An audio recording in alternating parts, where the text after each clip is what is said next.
Hello everyone, मी अजय वडवी. तुमचं स्वागत आहे माझ्या चॅनलवरती. आज मी तुमच्यासोबत या विषयावर डिस्कस करणार आहे की जर आपल्याला 10वी नंतर आणि 12वी नंतर करायचं काय. जर 10वीला असाल आणि 10वी पास केली असेल तर 10वी नंतर कोणती स्ट्रीम तुम्हाला घ्यायला पाहिजे आणि का घ्यायला पाहिजे.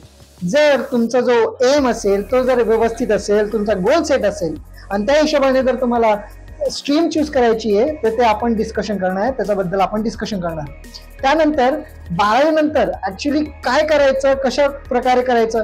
जर तुम्ही कोणती एक्झाम दिली असेल, ती तुमची क्रॅक झाली असेल, नाही झाली असेल, तर तिकडे कसं आपल्याला चूज करायचं आहे आणि कशा प्रकारे आपल्याला डिग्री कंप्लीट करायचं आहे ते आपण या सेशनमध्ये, या व्हिडिओमध्ये आपण बघणार आहे. आज चला ठीक आहे, पहिला विचार करू 10वी नंतर. जर बघायला गेलो तर 10वी नंतर आपल्याला 3 स्ट्रीम भेटतात.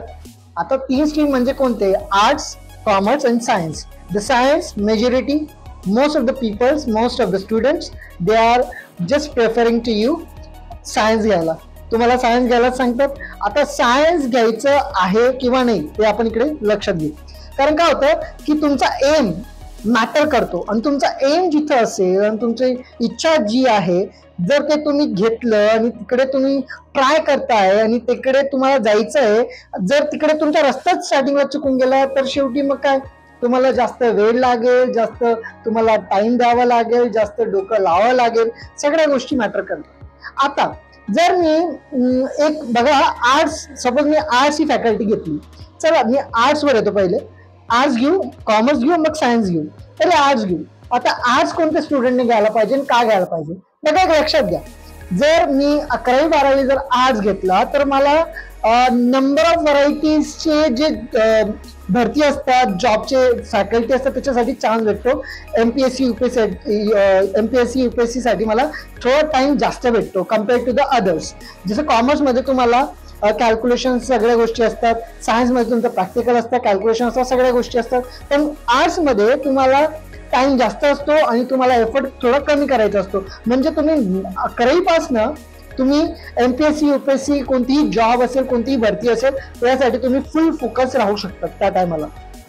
नंतर जर मी बघायला गेलो तर जेवढे पण जॉब आहे, जर तुम्ही 10वी जर तुम्हाला एमपीएससी युपीएससीच करायची असेल, कोणत्या तरी गव्हर्नमेंट जॉबचा अप्लाय करायचं असेल, तर तुम्ही एमपीएससी युपीएससीचे क्लासेस लावा, ॲज वेल ॲज तुम्ही आर्ट्स पण कम्प्लीट करा. म्हणजे तुमच्याकडे 12वी पण होईल आणि तुमची प्रिपरेशन पण होईल, दोन्ही गोष्टी एकत्र होऊन जातील. आणि मग तिकडे काय होईल, तुम्हाला एक प्रॉपर वे आणि प्रॉपर गायडन्स भेटेल की कशा प्रकारे करायचं आहे, कशाला केव्हा टाइम द्यायचा आहे.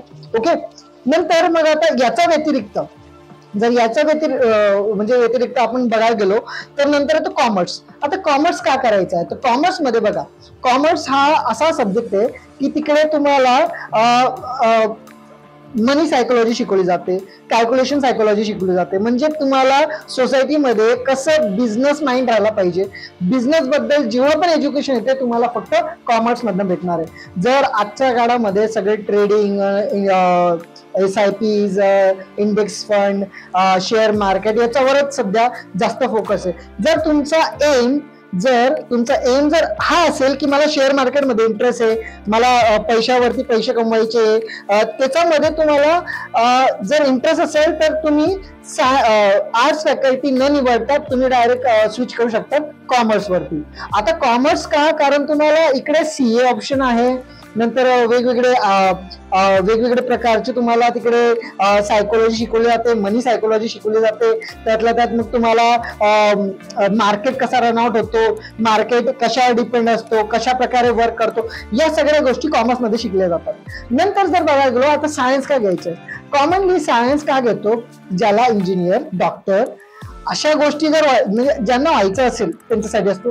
पण एक गोष्ट लक्षात घ्या, तुम्ही जर सायन्स घेतलं, सायन्स फक्त इंजिनियर डॉक्टर नाही म्हणवत, तिकडे तुम्हाला सायंटिस्ट पण बनतील, तिकडे तुम्हाला सायंटिस्ट पण भेटतील आणि सायंटिस्टचे एक लेवल असतं, त्या टाईपला तुम्ही जाणार तर तिकडे तुम्हाला भेटणार. म्हणजे इन द सेन्स, जर तुम्हाला आता PhD करायची, सायंटिस्ट बनायचं आहे, आता मोस्ट ऑफ द स्टुडंट फक्त इंजिनिअरिंग आणि डॉक्टर बघतात की मला डॉक्टर बनायचं आहे, पेशंटला सांभाळायचं आहे, मला इंजिनियर बनायचं आहे, मला काहीतरी बांधायचं आहे, मला गाडी बनवायची आहे. अशा गोष्टी असतील तर तुम्ही इंजिनियर किंवा डॉक्टर बना. पण जर तुम्हाला सायंटिस्ट बनायचं आहे, हायर एज्युकेशन बघायची आहे, टीचिंग फील्डमध्ये जायचं आहे, सायंटिफिक फॅक्ट्स तुम्हाला आवडतात, इंटरेस्ट आहे, अशा वेळेस तुम्ही बीएससी घ्या. 12वी नंतर बीएससी घेऊ शकता. आता इथं एक लक्षात घ्या, जर तुम्ही सायन्स फॅकल्टी घेतात ना, सायन्स फॅकल्टीमध्ये सगळ्या गोष्टी कव्हर होतात. आणि सायन्स जर तुम्हाला आता समजा तुम्हाला सायन्स जमत नाहीये, सायन्स तुम्हाला आवडत नाहीये, तर सायन्स वरनं तुम्ही कॉमर्स किंवा आर्ट्स स्विच होऊ शकता.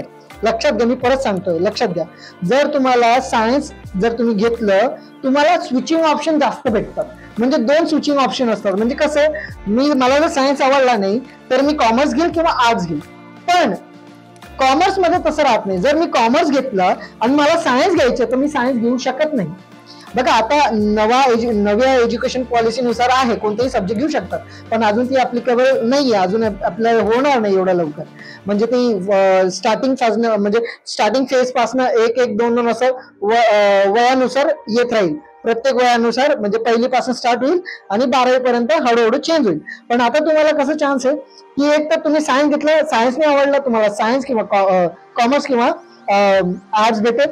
जर तुम्हाला ते नाही आवडत असेल, तुम्ही कॉमर्स घेतलं, कॉमर्स नंतर तुम्हाला फक्त एक ऑप्शन भेटतो, तो म्हणजे कोणता, जर तुम्हाला कॉमर्स नाही आवडला, एक ऑप्शन तुम्हाला असतो आर्ट्स. पण आर्ट्स वरनं तुम्हाला कधीच कॉमर्स घेता येणार नाही, कधीच सायन्स घेता येणार नाही.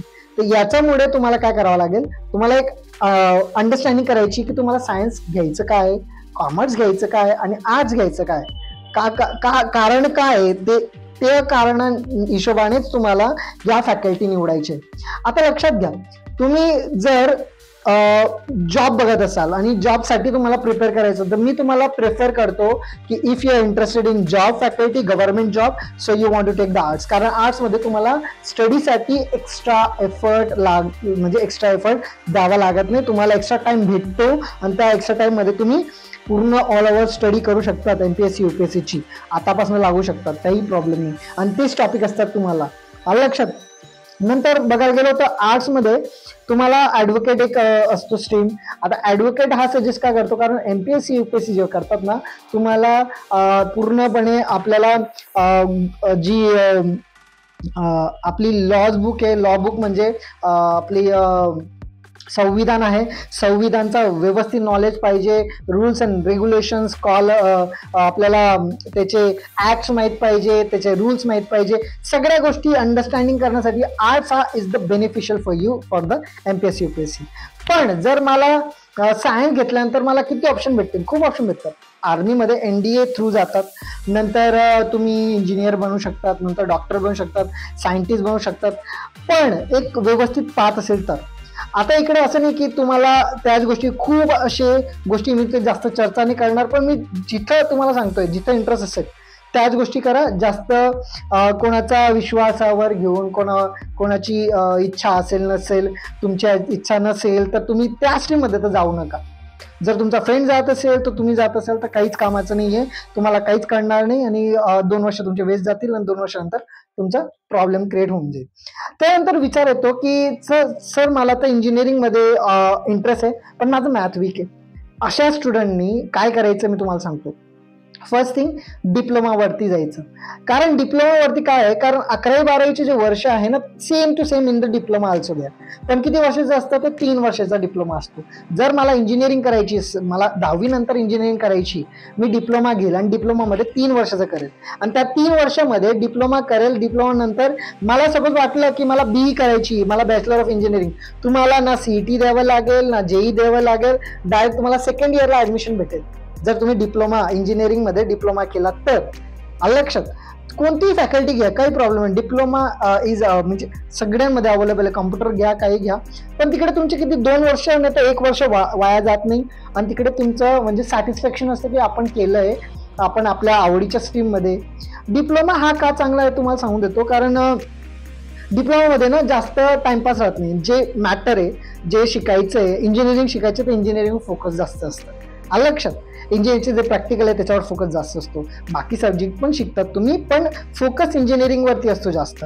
तुम्हाला 11वी-12वीमध्ये सगळे सब्जेक्ट शिकावं लागतं आणि इंजिनिअरिंगमध्ये सगळे सब्जेक्ट शिकणं म्हणजे कसं आहे की आता तुम्हाला बायोलॉजी आवडत नाही, तुम्हाला बायोलॉजी शिकावं लागेल. तिकडे तसं नसतं. डिप्लोमामध्ये बायोलॉजी सोडून सगळे सब्जेक्ट असतात. आणि ते तुम्हाला द्यावं लागतात आणि ते म्हणजे तुम्हाला कंपल्सरी आहे. नंतर मग तुम्हाला तिकडे डिप्लोमामध्ये M1 M2 M3 पण इंट्रोड्यूस होऊन जातात TY ला. मग त्याच्यामध्ये तुमची एक मनातली जी भीती असते मॅथ ती चालली जाते, कारण प्रॅक्टिस जास्त केली जाते तिकडे. तिकडे टीचर तुमची जास्त प्रॅक्टिस करून घेतात, मग ती थोडंसं कमी होऊन जातं. नंतर मग बघायला गेलो, जर तुम्हाला इंटरेस्ट असेल टीचिंग फील्डमध्ये, तर तुमचा जो आवडीचा सब्जेक्ट असेल, जर तुमचा मॅथ असेल, सायन्स असेल, हिंदी असेल, कोणताही सब्जेक्ट असेल, तुम्हाला हिंदी जे लँग्वेज असेल, नंतर इकॉनॉमिक्स असे सब्जेक्ट असतील, ते तुम्हाला कुठे भेटतील? सायन्स, कॉमर्स किंवा आर्ट्स यांच्यामधनं तुम्हाला कोणताही सब्जेक्ट भेटून जाईल. पण कॉमर्समधून जर तुम्ही केलं, तिकडे तुम्ही BEd केलं, तिकडे तुम्हाला जास्त हे नाही भेटणार, वाव नाही भेटणार. कारण कॉमनली आपल्या इकडे महाराष्ट्रामध्ये कॉमनली बघायला गेलो, BEd जो आहे ना, तो BEd फक्त आर्ट्स आणि सायन्ससाठीच व्हॅलिड आहे जास्त करून, कॉमर्ससाठी नाहीच असतो. कॉमर्स करायचं आहे तुम्हाला MCOM बी करावं लागेल. मग 9वी 10वी तर सोडून द्या, 11वी 12वीसाठी तुम्हाला टीचिंग फील्डमध्ये जावं लागेल. मी असं पण बघितलेलं आहे की खूप जिकडे तिकडे इंटरव्ह्यू होतात ना, तिकडे कॉमर्सवाल्या स्टुडंटला हायरच नाही केलं जात, कारण तो MCOM झालेला आहे, BEd आहे, तो कोणता सब्जेक्ट शिकवेल? त्याला 11वी 12वीचे सब्जेक्ट म्हणजे 11वी 12वीला शिकावं लागेल, त्याला 9वी 10वी भेटत नाही, खालचे वर्ग भेटत नाही. मग त्याच्यामुळे तुम्हाला काय करायचं आहे, टीचिंग फील्डमध्ये इंटरेस्ट असेल तर तुम्ही आर्ट्स आणि सायन्स घ्या. सायन्सचे टीचर व्हायचं असेल, मॅथचे टीचर व्हायचं असेल, तुम्ही सायन्स फॅकल्टीमध्ये जा. जर तुम्हाला याचा टीचर व्हायचं असेल, आर्ट्स सब्जेक्ट म्हणजे लँग्वेज टीचर व्हायचं असेल, इकॉनॉमिक्स टीचर व्हायचं असेल, म्हणजे तुम्हाला जे SSTचे टीचर व्हायचं असेल, इंग्लिशचं टीचर व्हायचं असेल, तुम्हाला आर्ट्स घ्यावं लागेल. आलं लक्षात? मग या गोष्टी आहे, या व्हरायटीज आहे तुमच्यासाठी. तुम्हाला जिथं जायचं तुमच्या इच्छेने जा, कोणाला विचारू नका, जिथं इंटरेस्ट असेल तिथं जा. एक वेळा जर तुमचे पॅरेंट्स नाही सांगतील, पण एका टायमाला तुमचं ऐकावं लागेल, कारण तुम्हाला इंटरेस्ट आहे. तुमची जिथं इच्छा असेल तिथं जा, दुसऱ्यांचं ऐकून नये, कारण ऐकून घेतलं ना 2 ते 3 वर्ष वाया चालले जातील. आणि जर गोष्ट आली ग्रॅज्युएशनची, ग्रॅज्युएशन बघा, लक्षात घ्या, नावडेज अशी गोष्ट आहे की आता मी मास्टर्स झालेलं आहे, माझं MSc झालेलं आहे, BEd झालेलं आहे. सध्या काय वाटतं मला की हे जेवढे पण डिग्री आहे ना, हे फक्त एक कागद आहे, म्हणजे कागद इन द सेन्स फक्त एक पेपर आहे. आपल्याला डिग्री पाहिजे म्हणजे काय, डिग्री तुम्ही आउटसाईड म्हणजे ओपन युनिव्हर्सिटी, जसं यशवंतराव चव्हाण युनिव्हर्सिटी आहे, तिचा थ्रू पण करू शकतात. कारण कसं आहे, आपल्या इकडे आहे ना डिग्रीला महत्व आहे सध्या तरी डिग्रीला. क्वालिटी प्रायव्हेटमध्ये महत्वाची आहे, पण इथं तुम्हाला डिग्री महत्वाची. आणि जर तुम्हाला आता एक लक्षात घ्या, तुम्हाला डिग्री पाहिजे, जर तुम्हाला दुसरी स्ट्रीम घ्यायची आणि दुसरी स्ट्रीमची डिग्री पण पाहिजे, तर तुम्ही जर मी BSc करायचं असेल तर मी MCOMची पण डिग्री घेऊ शकतो, BCOMची पण घेऊ शकतो. मी ओपन युनिव्हर्सिटीमध्ये अप्लाय करू शकतो, काही एक मला प्रॉब्लेम नाही. त्याच्यामुळे तुम्हाला सांगतो, तुम्हाला जिथे इंटरेस्ट आहे तिथं शिका. डिग्र्या पाहिजे तर डिग्र्या पण घेऊ शकतात, दुसरी जागा आहे, दुसरे ऑप्शन्स आहे, ते पण तुम्ही कलेक्ट करू शकतात. आजचं माझं सेशन एवढंच होतं की 10वी नंतर आणि 12वी नंतर तुम्हाला काय करायचं. आलं लक्षात? Thank you so much.